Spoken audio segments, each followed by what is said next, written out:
ठरलं तर मग आजच्या भागामध्ये आज आपण बघणार आहोत. तर इकडे प्रतिमा आत्याचा कॉल सायलीला येतो. प्रतिमा आत्ते सायलीला म्हणतात, सायली, मला कल्पनाने सांगितलं तू खूपच छान ॲक्टिंग केलीस तन्वीची. पूर्णाजी तुझ्यावर खूप खुश आहेत आणि जसं काही पूर्णाजीला असं वाटते तूच खरी तन्वी आहे. खरं तर मी तुलाच माझी खरी तन्वी मानते. खरं तुझं कौतुक कराल तेवढं कमीच आहे.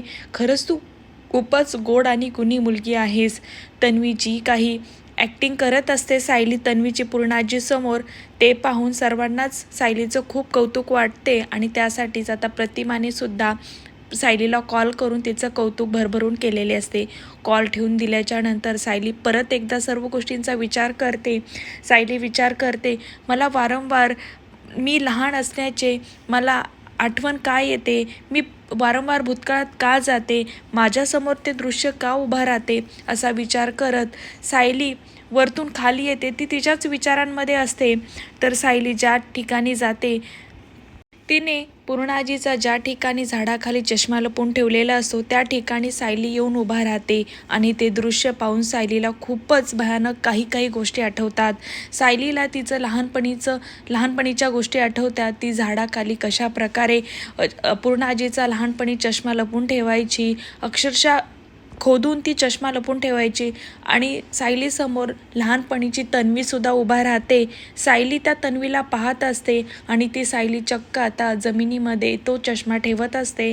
सायलीला हे दृश्य पाहून मीच खरी तन्वी आहे का, हा विचार मनामध्ये येत असतो. मला वारंवार डोळ्यासमोर माझ्या लहानपणीचे दृश्य का येतात, मीच खरी तन्वी आहे का, या गोष्टीचा आता भास आता सायलीला होत असतो. आणि ह्या सर्व गोष्टीचा विचार सुरू असताना सायली पूर्णपणे गोंधळून जाते. तन्वी तन्वी तिचा आवाज हा मनामध्ये डोक्यामध्ये घोंगत असतो आणि तिला या सर्व गोष्टींचं खूप प्रेशर येतं आणि सायली चक्कर येऊन खाली कोसळून पडते. सायलीची तब्येत आधीच बरी नसते आणि त्यामुळे या गोष्टीचा ताण तिच्या डोक्यावरती येतो आणि ती आता चक्कर येऊन खाली पडलेली असते. त्याच वेळेला अस्मिता, कल्पना आणि प्रताप सर्वजण मंदिरमधून घरी येत असतात. पूर्णाजीसुद्धा मंदिरमध्ये गेलेले असतात. पण सायली गार्डनमध्ये चक्कर येऊन पडलेली आहे हे लक्ष कोणाचंही तिकडे जात नाही. सर्वजण आतमध्ये येतात, आतमध्ये छान गप्पा मारत असतात. पण इकडे सायली उन्हामध्ये चक्कर येऊन पडलेली असते.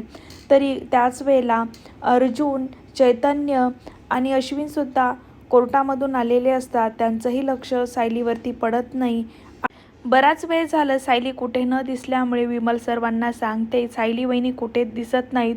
सर्वजण शोधाशोध घेतात. तर विमल शेवटी गार्डनमध्ये पाहते आणि विमलची नजर सायलीवरती पडते. सायली चक्कर येऊन पडलेली पाहून विमलला पण खूप मोठा धक्का बसतो. तर विमल आता सायलीला घरामध्ये घेऊन जाते आणि सायली आता सर्वांना गोड बातमी तिची सांगते.